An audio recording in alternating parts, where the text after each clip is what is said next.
AI अर्थात कृत्रिम बुद्धिमत्ता तंत्रज्ञानाचा वापर करून शेतकऱ्यांना समृद्ध करण्यासाठी केंद्र आणि राज्य सरकार प्रयत्नशील आहे, असं कृषी मंत्री माणिकराव कोकाटे यांनी सांगितलं।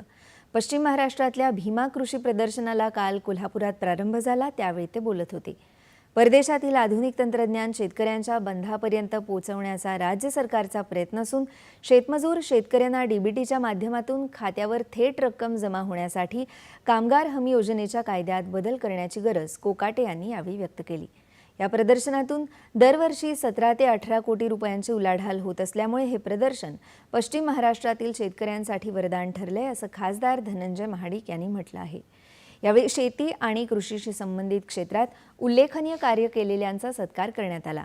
या कार्यक्रमाला खासदार धैर्यशील माने यांच्यासह आमदार, माजी आमदार यांच्यासह अनेक अधिकारी उपस्थित होते।